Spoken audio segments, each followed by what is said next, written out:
At kinalong ni Jesus sa mga bata, pinatong ang kanyang mga kamay sa kanila, pinagpala sila. Ito, mabuting balita na ating kaligtasan. Pinupuri ka namin, Panginoong Hesukristo. Magandang umaga po sa inyong lahat. Pit Senyor. Viva Santo Niño ang isisigaw sana ng milyon ng mga tao sa Cebu, sa Ati-Atihan, sa Tondo, at saka sa atin nung kasama ng parokya natin yung Santo Niño de Biolago, pista nila ngayon. Ngayon, tagal ko sa Smoky Mountain, bahagi ng Tondo po yan. Kahit risen Christ yung amin, marami pa rin doon nagiinuman.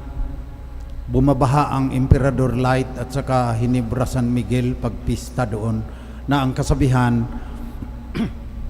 pag 5 lang ang nasaksak sa kapistahan ng Santo Niño, hindi masyadong masaya ang pista. Kaya pinag-isipan ko, Santo Niño nakalagay sa Ebanghelyo, Batubalani sa gugma sa Ginoo, magnet of God's love. Tapos pag 5 lang nasaksak, hindi masyadong masaya yung mga deboto ni Santo Niño. Paano naman nangyayari yan? Kaya noong nag-aral ako sa Roma, nagpasya ako, hindi ko pag-aralan yung mga banyaga na mga German theologians at saka babalik ako sa aming bansa, pag-aralan ko itong Santo Niño at saka Nazareno. Noong isang linggo, Nazareno tayo. 10 milyon sana yan, nagtatraslasyon. Yun nga, pinagbawal na, 300,000 pa rin ang pumunta ron. So, ang tindi ng kanilang pananampalataya. Yun kayang pananampalatayang yan, naaayon sa turo ng simbahan.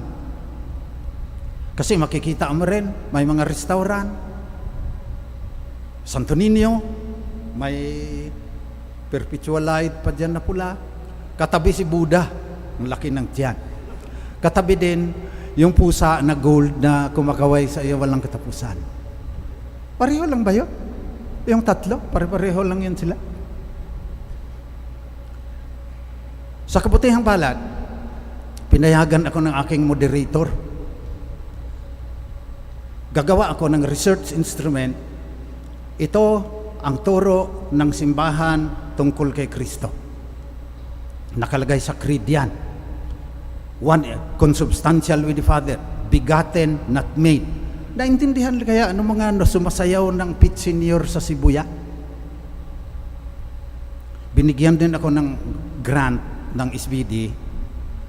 Laking pasasalamat ko. Kaya yung professional na mga nagsusurvey, nabayaran ko, yung professional na analyst, kasi ang kapal noong computer printout, may tau, coefficient of correlation, at kung ano-ano pa.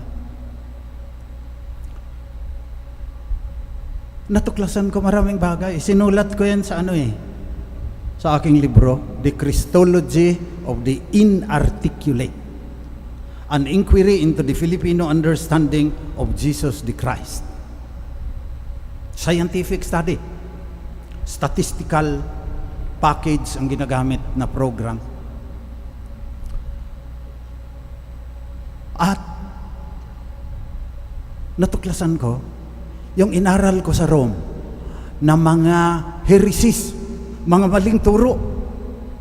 Pag tinanong mo yung mga Santo Niño at saka Nazareno, Sacred Heart, Christ the King, yun din kanilang pananampalataya.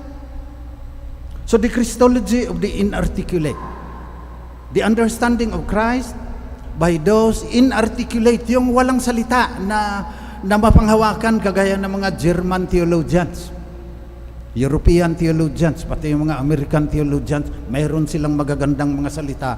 Yung mga taga-Tondo, walang salita. Kaya pluvial procession, sinasayaw nila yung kanilang mga Santo Niño, inarticulate sila. Samantalang, ang gaganda ng words na sinasabi ng simbahan sa kanyang official teaching, yung words na ito, pag binaba na, hindi na naintindihan ng mga tao sapagkat hindi napapaliwanag ng ayos. Kaya mayroong isang tao, sabi ng isang sister, pag pinabindisyonan niya yung anting-anting niya, ayaw ng pare.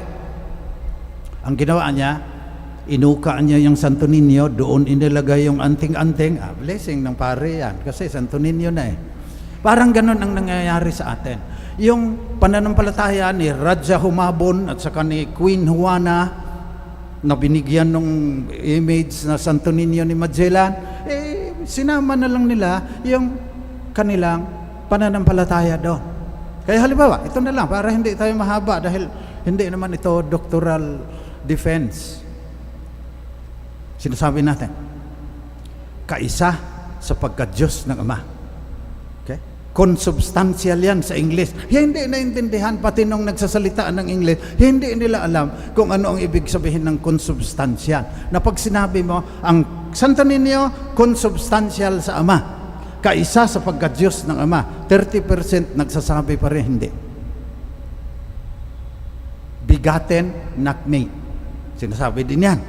Inianak at hindi inilikha. Ewan ko kung sinong nag-imbento ng inianak, pero hindi naintindihan sa babayan, doon sa mga nagsasayaw ng sinulog, kumakanta ng batubalani sa gugma. Sapagat, kung itatagalog mo na, papiliin mo sila sa survey.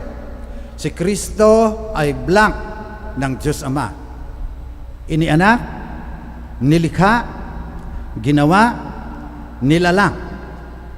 Kung yung sumagot ng ginawa, nilikha, nilalang, pag-ipunin mo, 70%. 30% lang sa mga nasurvey, na libo-libo yon ang nagsasabi na si Kristo kaisa sapagkat Diyos ng Ama. One in being with the Father, consubstantial. Nagkulang ang simbahan sa pagpapaliwanag sa mga tao. Hindi naman natin naaabot yan eh. Ang daming mga superstitious belief niyan, ang daming mga pamahiin.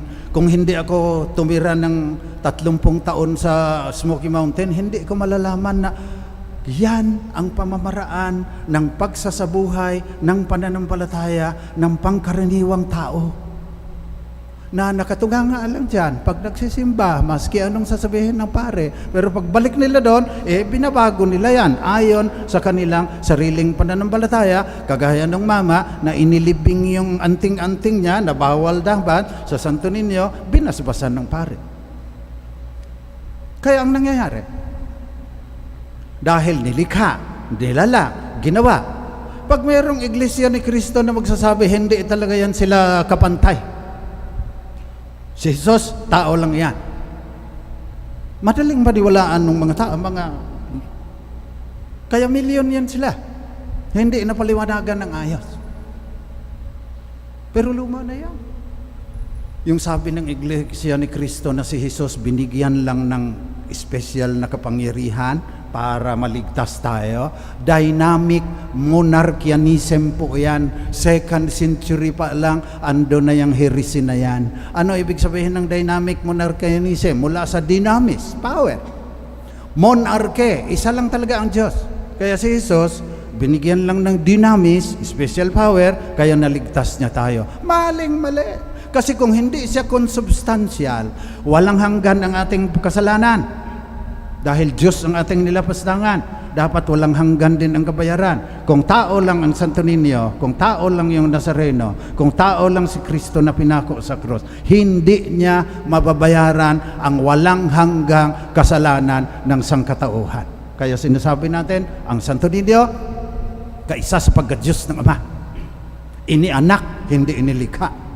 Kung hindi, hindi tayo maliligtas.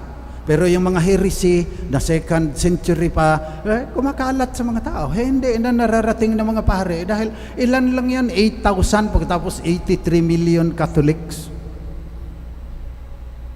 Ipagdasal natin ngayon yan. Pagdasal natin na yung mga inarticulate, yung mga taong walang mahagilap na mga kataga para ipahayag ang kanilang pagmamahal kay Kristo, sinasayaw na lang nila, nagnonobena na lang sila, nagpoprosesyon na lang sila, na sana umangkop sa tamang aral kung sino si Jesus at ano ang kanyang ginawa para sa atin. Kaya ngayon, Santo Niño, tingnan mo na lang turo ng simbahan na para sa mga inarticulate na nakakalimutan na. Una, ang turo ng simbahan, everything was made through Him, and without Him was made nothing that has been made. Unang talata pa lang ng Ebanghelyo na San Juan, nakalagay, hinahawakan ni Jesus yung mundo. Yan ang ibig sabihin yan. He's got the whole world in His hands. Siya ang hari ng San Sinukob, kanya itong mundo. Kaya kung nagsasayaw ka ng sinulog, masayang masaya ka, kumain ka ng ice candy, tinapon mo lang yung plastic doon sa kanal, nilapastangan mo ang Santo Niño kahit ano pang ganda ng iyong pagsayaw. Sapagkat itong mundo kanya. At ang mga Pilipino, 83 million naniniwala sa Santo Niño, number 3 sa dami ng plastic na tinatapon na uuwi sa karagatan. Blasphemy, sacrilege sa Santo Niño yan. Pero parang wala silang kasalanan. Galing-galing pa ng mga pumutol ng mga puno sa Sierra Madre, naging bilyonaryo. Bibili pa ng Santo Niño yan na puro ginto ang lalagay sa kanilang altar na ang daming palamote. Managkasala ka, wala kang karapatan na sumamba sa Santo Niño na may hawak na mundo. Sinira mo yung mundo na siya ang may-ari. Pangalawa, sa mundo may cross, sa corona may cross. Crucified Christ. Yang batang yan, lalaki yan, papako sa krus yan. Sisigaw yan, Ama, bakit hindi mo ako? Bakit pinabayaan mo ako?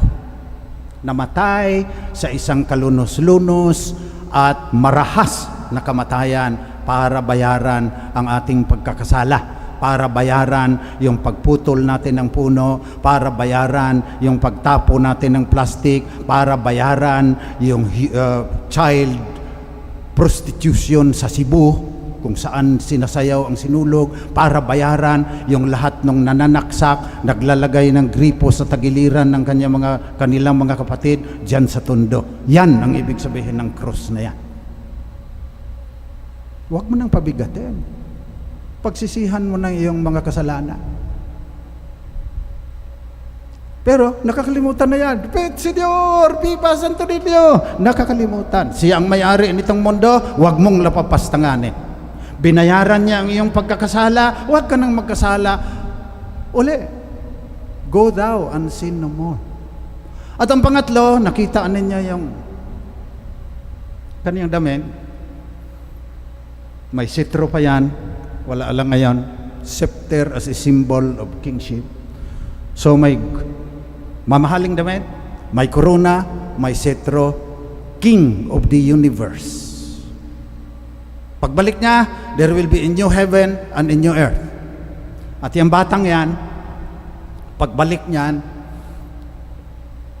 isa lang itatanong sa'yo. When I was hungry, you give me food. When I was thirsty, you give me drink.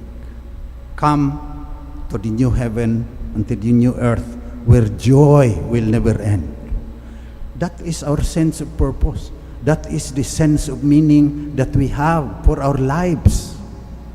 Sinasabi ng mundo, the world, the flesh, and the devil, material possessions, kagandahan na walang katapusan. Basta mag-make up ka lang ng Maybelline at saka Estee Lauder at saka DKNY, parang ganyan ang mga sinasabi. Kaya billion yung ang dami-daming mahirap na mamatay sa gutom, billion ang ginagasta para sa cosmetics na puno naman ng chemicals, nagkaka-breast cancer yung mga babae. Mali ang tinuturo ng mundo. Yan, Santo Niño, yung imahen tinuturo sa atin for the inarticulate. Doon sa mga walang katagang magamit para ilalarawan yung kanilang pananampalataya, kung sino si Kristo at ano ang kanyang ginawa sa atin. Santo Niño, magnilay kayo dyan. He's got the whole world in His hands, number 1. Number 2, He saved us through His cross. And number 3, He will come again to judge the living and the dead. Ganda ng kanyang damit. Minsan nakakakita ka ng Santo Niño, basketball player, fireman, police, kung ano-ano na lang. Siguro may ibig sabihin pa rin yan. Pero yan ang binigay ni Magellan kay Queen Juana and King Humabon. Yan, pagnilayan natin ngayon. Kaysa nawawala tayo doon sa sayaw-sayaw ng Pit Senior, pagkatapos nawawala naman tayo sa tunay na pananampalataya, hindi matutuwa sa atin ang Santo Niño. Nakalagay pa sa pouch yan may maliit na Santo Niño doon Pampabuenas. Hindi nag-aral ng board exam, may dala-dala naman siyang Santo Niño. Pag hindi pumasa, tatapon. Mag-born again na lang ako, walang silbi ang Santo Niño na yan, malas. Maraming gumagawa din ng ganyan. Maling pananampalataya. So manalangin tayo sa Santo Niño ngayon, sa banal na sanggol, sa Holy Child, na sana yung ating Christology, yung turo ng inang simbahan tungkol sa kung sino si Kristo at ano ang ginawa niya para sa atin at ano ang kanyang pangako para sa tunay na kaligayahang hinihingi ng ating puso, nakikita lahat yan sa Santo Niño.